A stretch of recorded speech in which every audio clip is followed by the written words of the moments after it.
हाँ दोस्तों, कैसे हैं? उम्मीद करते हैं आप अच्छे होंगे। Sardar Patel coaching centre channel में आप लोग का बच्चे स्वागत है। आज हम 12th का एक नया वीडियो और लेकर आए हैं जो बहुत ही इंपॉर्टेंट है, जो एग्जाम की दृष्टि से बहुत ही इंपॉर्टेंट है। बच्चे आप लोग को चाहिए कि एकदम मन लगा के पढ़ें, मन लगा के पढ़ना है बच्चे। ध्यान दीजिएगा। मान लिया तो हार है, ठान लिया तो जीत है। अगर जिंदगी में कुछ करना है तो आपको मेहनत करना पड़ेगा। अगर आप मेहनत से डर रहे हो तो जीवन में कभी नहीं आगे बढ़ पाइएगा। मेहनत ही एक ऐसी सफलता का राज है बच्चे, जो किसी भी आदमी को आप पीछे कर सकते हैं। इसलिए मेहनत से कभी नहीं डरिए। मेहनत ही आपको ऊपर ले जाएगा, अर्थात ऊपर सीढ़ी ऊंचाइयों तक ले जाएगा। इसलिए मेहनत से कभी नहीं डरें। चलिए आज हम लोग इसी के बातों से हम अपना क्लास को शुरू करते हैं। बच्चे थोड़ा ध्यान दीजिए। जैसा कि आप लोग यहाँ पे स्क्रीन पर देख रहे हो बच्चे, एक बिंदुवत आवेश के कारण, कोई बिंदुवत आवेश है, आवेश के कारण किसी बिंदु पर विभव। एक मैंने पिछला वीडियो मैंने आप लोग को डाला होगा कि किसी बिंदुवत आवेश के कारण किसी बिंदु पर विद्युत क्षेत्र की तीव्रता, तो विद्युत क्षेत्र की तीव्रता का मैंने व्यंजक पढ़ाया होगा। E = 1/4πε0 into q by r square. ये विद्युत क्षेत्र की तीव्रता का मैंने व्यंजक आप लोग को करवाया होगा, सिद्ध करवाया होगा। आप लोग को जाकर के देख लेना है। अगर नहीं भी देखे होंगे तो जाकर के वीडियो में जाकर के देख लीजिए, आप लोग को प्लेलिस्ट में मिल जाएगा बच्चे। अब यहाँ पे सबसे पहली बात आप लोग को ध्यान यहाँ पे देना है कि किसी भी बिंदुवत आवेश के कारण कैसे किसी बिंदु पर हम लोग विभव का मान ज्ञात करते हैं। तो ये देखिए, इसका formula V = 1/4πε0 into q by r होता है। ध्यान दीजिएगा, विद्युत क्षेत्र की तीव्रता में आर स्क्वायर होता है और विभव में होता है 1/4πε0 इंटू क्यू बाई आर। अब इसको हम कैसे इसको प्रूव करते हैं, प्रूव करने के लिए भी एग्जाम में आता है, जो बहुत ही इंपॉर्टेंट है और बिल्कुल सिंपल तरीका से आप लोगों को बताने का प्रयास करेंगे। तो हम उम्मीद करते हैं कि आप अच्छे से इस वीडियो को देखेंगे। चलिए अब हम क्लास को शुरू करते हैं। आप लोग को ध्यान से चीजों को समझने का प्रयास करना है। ध्यान दीजिएगा। तो सबसे पहली बात आप लोगों को हम बताना चाहेंगे बच्चे, विभव। विभव है क्या? पहले आप लोग को पहले पता होना चाहिए कि विभव किसे कहते हैं। तो विभव तो बहुत बार आप लोग पढ़े हैं, 10th से पढ़ते आ रहे हैं और आप लोग तो अब तो 12th में आ गए हैं। तो सबसे पहले विभव को परिभाषित मैंने पहले भी आप लोग को किया है बच्चे। आप लोग को पता होना चाहिए कि विभव है क्या। देखिए, पहले भी आप लोग को विद्युत विभव मैंने पढ़ाया होगा। देखिए, मान लीजिए कि कोई चार्ज है, चार्ज है तो चार्ज के कारण देखिए इलेक्ट्रिक फील्ड जनरेट हो रहा है। चार्ज के कारण इलेक्ट्रिक फील्ड जनरेट हो रहा है। तो जो इलेक्ट्रिक फील्ड जनरेट हो रहा है, और यदि हम किसी इनफिनाइट पॉइंट से किसी चार्ज को हम इलेक्ट्रिक फील्ड में लाएंगे, और इलेक्ट्रिक फील्ड को लाने में जितना हमको वर्क डन करना पड़ेगा, जितना कार्य करना पड़ेगा, इस आवेश क्यू को इंफिनिटी से विद्युतीय क्षेत्र के किसी पॉइंट तक, देखिए ये आवेश पहले से क्यू है और इस आवेश क्यू के कारण इलेक्ट्रिक फील्ड जनरेट हो रहा है। और जब इलेक्ट्रिक फील्ड जनरेट हो रहा है तो हमने क्या किया, इस क्यू चार्ज को इंफिनिटी से, मतलब धन एकांक धन आवेश को, मतलब पॉजिटिव चार्ज को, यूनिट पॉजिटिव चार्ज को हम इनफिनाइट से हम इलेक्ट्रिक फील्ड के किसी पॉइंट तक हम लाएं, मतलब एकांक धन आवेश को अनंत से किसी विद्युतीय क्षेत्र के किसी बिंदु तक लाने में जितना हमको कार्य करना पड़ता है, उस किए गए कार्य को, मतलब एकांक धन आवेश को विद्युतीय क्षेत्र के किसी बिंदु तक लाने में जितना कार्य करना पड़ता है, उसे किए गए कार्य को उस बिंदु पर विद्युत विभव कहा जाता है। और विद्युत विभव को भी से निरूपित करते हैं और V = W/Q होता है। ऐसे मात्रा की बात करेंगे तो जूल प्रति कूलम हो जाएगा, और जूल प्रति कूलम को हम लोग वोल्ट कहते हैं। और यह एक अदिश राशि है, आप लोगों को पता होना चाहिए। छोड़िए, वो तो सिंपल सा डिफिनेशन था। अभी आप लोगों को फॉर्मूला याद रखना है, V = W/Q होता है। तो इसी के मदद से हम लोग आगे बढ़ते हैं बच्चे। जिन बच्चे को ये नहीं पता होगा थोड़ा याद कर लेंगे। देखिए, इधर मात्र क्लास में आप लोग को करवा दिया गया है ये सब। अब देखिए, विभवांतर भी है, लेकिन हम लोग को जो काम है उस हम लोग बात पर लेके चलते हैं, जो आप लोग को 5 नंबर में एक क्वेश्चन आप लोग को आते रहता है। देखिए, एक बिंदुवत आवेश के कारण किसी बिंदु पर विभव की गणना करना है। कोई भी अगर बिंदुवत आवेश रहेगा तो बिंदुवत आवेश के कारण कितना विभव होगा, इसका हम लोगों को व्यंजक प्राप्त करना है। तो देखिए, हम अच्छे तरीके से हम बताने का प्रयास करते हैं। आप लोग एकदम मन लगा के पढ़ाई कीजिएगा। सबसे पहले मान लीजिए, ध्यान दीजिएगा, मान लीजिए कि कोई एक पहले आवेश Q है। अब बताइए, जब आवेश Q है तो ये अपने चारों ओर क्या जनरेट करेगा? आप ही बताइए। इलेक्ट्रिक फील्ड जनरेट करेगा। आवेश के कारण तो इलेक्ट्रिक फील्ड होता है और चुंबक के कारण मैग्नेटिक फील्ड होता है। तो आवेश सब है तो अपने चारों ओर इलेक्ट्रिक फील्ड जनरेट करेगा। तो हम लोग क्या करेंगे, ये जो आवेश होगा, मान लीजिए कि अपने चारों ओर ये इलेक्ट्रिक फील्ड जनरेट कर रहा है। इसका जो एरिया है इतना है, ये आपका इलेक्ट्रिक फील्ड है, अर्थात ये विद्युत क्षेत्र है। विद्युत क्षेत्र है, ये विद्युत क्षेत्र को ये मतलब जनरेट कर रहा है। आवेश सिंपल सी बात है भाई, इलेक्ट्रिक फील्ड जनरेट करता है, आप लोग को पता होना चाहिए। विद्युत क्षेत्र का मतलब ही आप लोग को बताया था मैंने कि आवेश से आवेश के श्रृंखला के चारों ओर वह क्षेत्र जहां पर किसी अन्य आवेश को लाएंगे तो या तो आकर्षण कर लेगा या तो प्रतिकर्षण। तो आवेश के चारों ओर एक ऐसा क्षेत्र बन रहा है, एक ऐसा फील्ड बन रहा है जिसमें किसी अन्य आवेश को हम लाने का प्रयास भी करेंगे तो या तो उसको आकर्षित कर लेगा या तो प्रतिकर्षित कर लेगा। तो इसी को हम लोग कहते हैं विद्युत क्षेत्र, विद्युत क्षेत्र कहते हैं। तो अब बताइए कोई आवेश Q है तो Q से मान लीजिए कि अगर हम किसी बिंदुवत आवेश के कारण किसी बिंदु पर, देखिए यहाँ पे कहता क्या है, एक बिंदुवत आवेश के कारण किसी बिंदु पर विभव। तो देखिए ये आपका बच्चे बिंदुवत आवेश था। तो इस बिंदुवत आवेश से r दूरी पर हमें मान लीजिए कि विभव का गणना करना है। इस बिंदु का नाम अगर हम दे देते हैं P, आवेश Q के कारण r दूरी पर विद्युतीय क्षेत्र में किसी पॉइंट P पर हम लोगों को विभव की गणना करनी है तो कितना विभव होगा। तो सबसे पहले विभव का परिभाषा तो आप लोग को पता है कि हम लोग को अनंत से लाना रहता है यूनिट पॉजिटिव चार्ज को। तो हम क्या करते हैं, यहाँ पे हम यूनिट पॉजिटिव चार्ज को हम इन्फिनिटी से हम लेके आएंगे। यहाँ पे यूनिट पॉजिटिव चार्ज को माने एकांक धनावेश को अनंत से हम पी बिंदु पर लाएंगे। तो पी बिंदु पर लाने में कितना हमको कार्य करना पड़ेगा, उसी किए गए कार्य को उस बिंदु अर्थात बिंदु पी पर विद्युत विभव। तो हम क्या करेंगे कि क्यू को अनंत से हम इसको इस बिंदु पर लाने का प्रयास करेंगे। जरा सोचिए जब हम इसको लाएंगे तो देखिए ऐसे चलेगा चलेगा लेके आएंगे, जब यहाँ पे पहुंचेगा तो थोड़ा सा यहाँ पे मामला गड़बड़ है बच्चे। क्या मामला गड़बड़ है कि सबसे पहले तो ये तो विद्युत क्षेत्र है, जैसे ही आवेश यहाँ पे Q यहाँ पे पहुंचेगा तो सबसे पहले यहाँ पे क्या होगा कि पहुंचेगा तो यहाँ पे क्या करेगा कि प्लस Q और ये भी आपका प्लस है तो दोनों क्या करने लगेगा कि प्रतिकर्षण करने लगेगा। तो यहाँ पे पहुंचने से पहले यहाँ पे एकदम ब्रेक लग जाएगा। ब्रेक किस लिए लग जाएगा, यहाँ पे पहुंचने के बाद ये इसमें प्रतिकर्षण बल लगाना क्या कर देगा, शुरू कर देगा, क्योंकि ये भी प्लस है ये भी प्लस है तो प्लस प्लस में तो प्रतिकर्षण बल कार्य करता है। तो यहाँ से यहाँ पर पहुंचने के बाद इस पर कूलम बल लगना शुरू हो जाएगा, प्रतिकर्षण बल लगना शुरू हो जाएगा। तो सबसे पहले मान लीजिए कि जब यहाँ पे पहुंचा तो इस आवेश से मान लीजिए कि ये जो Q आवेश x डिस्टेंस पर है, x डिस्टेंस पर है। तो अब प्रश्न उठता है कि Q आवेश, इस Q आवेश पर जो कूलम बल लगाएगा पहले कितना लगाएगा, ये पहले हम लोग सोच लेते हैं। तो सबसे पहले हम लोग क्या करते हैं कि Q को अनंत से यहाँ पे बिंदु कुछ मान लीजिए, जैसे मान लीजिए बच्चे यहाँ पे लिख देते हैं M। आवेश Q को अनंत से M तक जब हम ला दिए तो M बिंदु पर मतलब Q आवेश पर ई Q आवेश के कारण लगने वाला कितना कूलम बल होगा, ये अब हम लोगों को गणना थोड़ा सा कर लेना चाहिए। क्यों, इसका कारण हम बताएंगे आप लोगों को। तो सबसे पहली बात आप लोगों को Q और Q आवेश के बीच लगने वाला जो बल होगा, मतलब आवेश, ध्यान दिएगा बच्चे, आवेश Q पर लगने वाला बल। तो आप लोग को पता होना चाहिए बच्चे कि किसी भी दो आवेश के बीच लगने वाला बल का मान ज्ञात करते हैं कूलम बल से, और लगने वाला बल होता है 1/4 पाई एप्सिलॉन नॉट गुने Q1 गुने Q2 बटे R का स्क्वायर। तो हम लिखेंगे 1/4 pi epsilon naught into Q1। तो Q1 के जगह पर कैपिटल Q हो जाएगा और Q2 के जगह पर ये छोटा Q हो जाएगा। और दोनों का जो बीच का डिस्टेंस है बच्चे, हमने x लिया, R नहीं बच्चे, x है। ये तो यहाँ पे था आपका Q से P पॉइंट पर जो आप लोग को इलेक्ट्रिक पोटेंशियल जो गणना करना था उसका था ये R, लेकिन Q से ये जो Q है उसका बीच का डिस्टेंस बच्चे x है। तो यहाँ पे कर देंगे R का स्क्वायर, जैसा कि आप x का स्क्वायर करना होगा, क्योंकि फॉर्मूला में R का स्क्वायर होता है, लेकिन दोनों आवेश के बीच यहाँ पे x डिस्टेंस है तो यहाँ पे आपको x स्क्वायर करना पड़ेगा।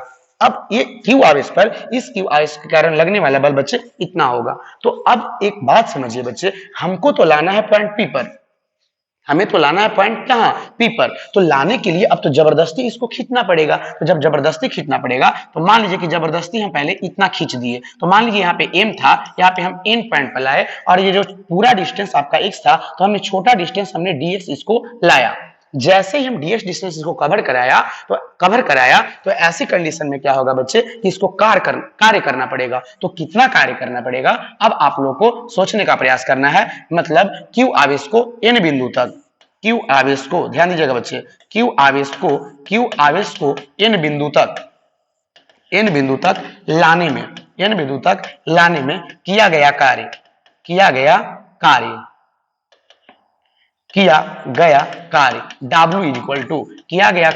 W इक्वल टू आप लोग पढ़े होंगे कि Fs cos थीटा होता है। कार्य जो होता है डॉट प्रोडक्ट होता है किसका किसका, फोर्स एंड डिस्प्लेसमेंट का, अर्थात बल और विस्थापन का। तो हम लोग बल F लिख देते हैं और विस्थापन तो आपका dx है, छोटा डिस्टेंस dx है, तो F dx और cos। अब प्रश्न होता है थीटा। अब एक बात बताइए, फोर्स का डायरेक्शन तो देखिए बाहर की ओर भागेगा क्योंकि ये प्लस इसके कारण बाहर की ओर बल लगाएगा और हम विस्थापन इधर कर रहे हैं बच्चे, तो बल और विस्थापन का बीच का जो एंगल होगा बच्चे 180 डिग्री होगा, 180 डिग्री होगा, ये आप लोग ध्यान दीजिएगा। तो सबसे पहले f के f, dx के dx और cos 180 का मान -1 होता है बच्चे, तो यहाँ पे किया गया कार्य होगा -f dx होगा और ये जो किया गया कार्य होगा ये छोटा कार्य होगा न कि बड़ा कार्य होगा। क्यों बच्चे? क्योंकि हम इस फिगर में देख रहे हैं कि छोटा डिस्प्लेसमेंट है, तो छोटा डिस्प्लेसमेंट की वजह से छोटा कार्य होगा, छोटा वर्क डन होगा, तो वर्क डन जो हो गया वो -f dx के इक्वल हो गया बच्चे। ये आप लोगों को समझ में आया होगा। अब आप लोगों को पता होना चाहिए इस छोटे कार्य को बड़ा कार्य में बदलने के लिए आप लोग को पहले भी मैंने बताया है कि इंटीग्रेशन किया जाता है। तो अब हम लोग क्या करेंगे कि दोनों तरफ हम लोग इसको इंटीग्रेट करेंगे। अब हम लिखेंगे दोनों तरफ समाकलन करने पर, ध्यान दीजिए बच्चे, दोनों तरफ समाकलन करने पर, समाकलन में इंटीग्रेशन करेंगे तो integration of dw is equal to minus integration of -f dx। अब यहाँ पे आप लोगों को समझना है कि जो लगने वाला जो बल था, तो आप लोग तो देख रहे हैं 1/4 pi epsilon not q into q by x square था, तो हम लोग क्या करेंगे कि ये लगने वाला जो फोर्स है इसका वैल्यू यहाँ पे पुट कर देंगे। लेकिन एक बात आप लोग समझने का थोड़ा सा प्रयास कीजिएगा। अब देखिए इसमें आपको लिमिट यहाँ पे बैठाना बहुत जरूरी है। तो देखिए लिमिट में आप लोग को सबसे पहले जो आपका किया गया कार्य होगा, तो आप किया गया कार्य पहले कहां से ला रहे हैं, आपको आवेश को अनंत से ला रहे हैं, तो यहाँ पे लोअर लिमिट अनंत था। जब आवेश अनंत पर था तो वर्क डन आपका 0 था। जैसे यहाँ पे जब आवेश था तो आपने कोई वर्क डन नहीं किया क्योंकि यहाँ पे आपने लाया ही नहीं है, अनंत पर रखा है, तो अनंत पर रखने के कारण यहाँ पे वर्क डन आपका 0 होगा। अनंत पर रखने से वर्क डन यहाँ पे 0 होगा। लेकिन अनंत से आपको इस आवेश से कितना डिस्टेंस पर ला देना है, r डिस्टेंस पर, मतलब ये पूरा p पर ला देना है, तो p पर ला देना है, इसलिए इंफिनिटी टू क्या हो जाएगा r। जब r डिस्टेंस पर ला दीजिएगा तो किया गया वर्क डन क्या हो जाएगा w। लिमिट पर ध्यान दीजिए बच्चे, जब आपका आवेश जो आपका यूनिट पॉजिटिव चार्ज तो एकांक धन आवेश जो था बच्चे, जब इंफिनिटी पॉइंट पर था तो कोई वर्क डन नहीं, क्योंकि यहाँ पे स्थिर था, आप लाए ही नहीं, तो ऐसी कंडीशन में वर्क डन यहाँ पे 0 होगा। लेकिन जब इस चार्ज को जब हम इस पॉइंट पर लेकर आ गए बच्चे, या हमको क्या करना है कि पॉइंट पी पर लाना है, अर्थात आवेश से r डिस्टेंस पर लाना है, तो r डिस्टेंस पर लाना है तो इन्फिनिटी टू r पर लाना है, तो इसलिए पहले 0 वर्क डन था, तो अब हमारा वर्क डन W हो जाएगा। अब देखिए इसको हम आगे बढ़ाने का प्रयास करेंगे।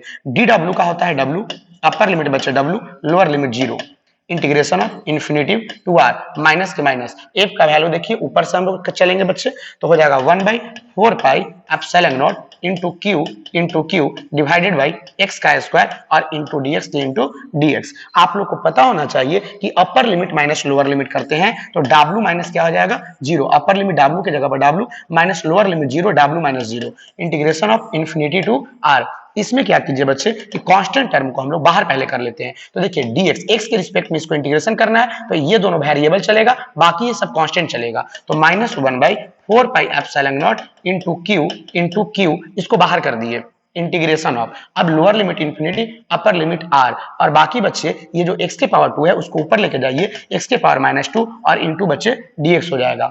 आगे w में से 0 घटाइए, w हो जाएगा यहाँ पे -1/4 pi epsilon naught into Q. अब बताइए इंटीग्रेशन ऑफ x के पावर -2 dx, मैंने बेसिक फिजिक्स में पढ़ाया होगा आप लोग को, इंटीग्रेशन ऑफ x के पावर n इंटू dx, इसका फॉर्मूला होता है x के पावर n+1 बाई n+1। आप लोग को बहुत बार मैंने पढ़ाया है कि जब भी पावर वाला इंटीग्रेशन होगा तो पावर में 1 ऐड कर दीजिए और नीचे भी n+a कर दीजिए। तो उसी प्रकार जब हम इसका करेंगे तो इसके में ऐड करेंगे तो -2+1 हो जाएगा उस फॉर्मूला से, divided by -2+1, lower limit infinity, upper limit r। अब हम इसको आगे बढ़ाने का प्रयास करेंगे तो w equal to -1/4 pi epsilon naught into Q. अब हम इसको सोल्व करेंगे बच्चे, तो ये हो जाएगा x के पावर -1, -2+1 करेंगे तो -1 होगा, इसको भी हल करेंगे तो यहाँ पे -1 होगा, यहाँ पे इंफिनिटी होगा और यहाँ पे क्या हो जाएगा r हो जाएगा। w equal to -1/4 pi epsilon naught into Q. अब देखिए इसको हम चाह रहे हैं कि ये जो पावर निगेटिव है इसको पॉजिटिव बनाने के लिए नीचे लेके आए, तो हम क्या करते हैं बच्चे, ध्यान से समझने का प्रयास कीजिएगा।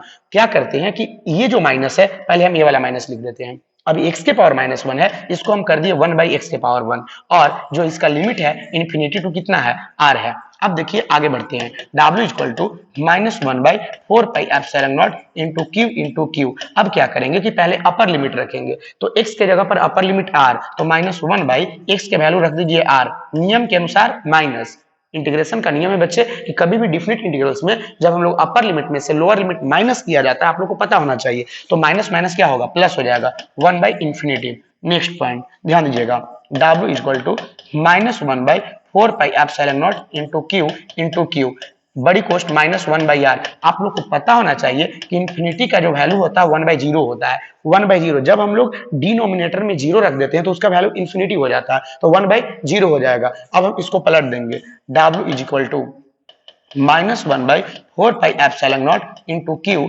क्यू इंटू -1/r प्लस, जब हम इसको पलटेंगे तो ये पूरा टर्म को कर देगा बच्चे 0। अब हम क्या करेंगे कि इसको हम इसमें मल्टीप्लाई कर देंगे, -1/r में जब 0 जोड़िएगा तो -1/r रहेगा, जब हम इसको गुना करेंगे तो माइनस माइनस प्लस हो जाएगा, 1/4πε0 into q divided by r। देखिए अभी आपका वर्क डन आया, क्या वर्क डन आया कि जब हम इंफिनिटी से किसी भी हम पॉजिटिव चार्ज को, ध्यान दीजिएगा, इंफिनिटी से किसी भी पॉजिटिव चार्ज को जब हम पॉइंट P अर्थात Q से R डिस्टेंस पर लाएंगे तो जो वर्कडन होगा, ये वर्कडन होगा कितना बच्चे, 1/4πε0 cube into q by r. हमें वर्कडन थोड़ी ना निकालना था, हमें निकालना था इलेक्ट्रिक पोटेंशियल। यहाँ पे देखिए बच्चे, आप लोग को दिखाई दे रहा होगा किसी बिंदु पर विभव का व्यंजक प्राप्त करना था, तो विभव का परिभाषा आप लोगों ने पढ़ा था कि एकांक धनावेश को अनंत से विद्युतीय क्षेत्र के किसी बिंदु तक, जैसे कि आप लोगों ने विभव में पढ़ा था कि जब हम एकांक धन आवेश को अनंत से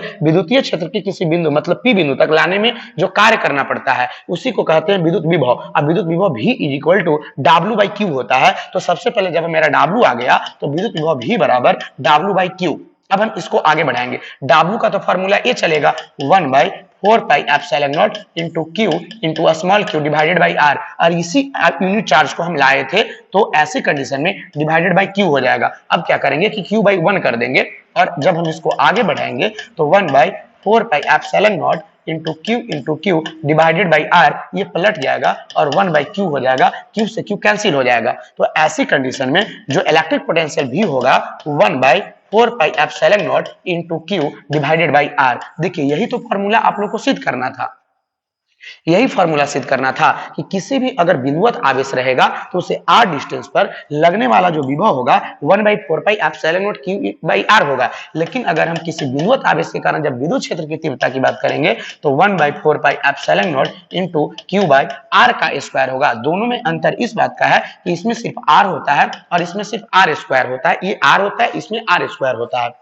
अब देखिए हम कह सकते हैं कि V is directly proportional to 1/r, V is directly proportional to 1/r, V directly 1/r। मतलब कहने का मतलब है r की अगर कहेंगे तो व्युत्क्रमानुपाती होता है, लेकिन 1/r के समानुपाती होता है। अब देखिए डिस्टेंस बढ़ेगा तो विभव घटेगा, और यदि डिस्टेंस घटेगा तो विभव बढ़ेगा, दोनों उल्टा संबंध में रखता है। और जब हम इसको आगे बढ़ाएंगे तो V समानुपाती r के पावर -1। यहां से आप लोगों को ऑब्जेक्टिव क्वेश्चन बच्चे आप लोगों से पूछ सकता है, कहेगा कि यदि V is directly proportional to r के पावर -n, तो कहेगा n बराबर वाट। ऑप्शन दे देगा बच्चे 1, ऑप्शन बी दे देगा -1, ऑप्शन सी दे देगा 2, ऑप्शन डी देगा -2। तो ये सब क्वेश्चन से डरना नहीं है। देखिए V समानुपाती r के पावर -n है, तो इससे कंपैरिजन कर दीजिए, V समानुपाती r के पावर -1, V समानुपाती r के पावर -n, तो ये जो -n होगा बच्चे वो -1 के इक्वल होगा, तो -n equal to -1, minus minus plus हो जाएगा, n का जो वैल्यू होगा वो 1 के इक्वल होगा, अर्थात ऑप्शन क्या होगा बच्चे ए। हम उम्मीद करते हैं कि ये बात आप लोगों को सारे बच्चे को समझ में आया होगा। आज का इतना ही क्लास चलेगा बच्चे, धन्यवाद।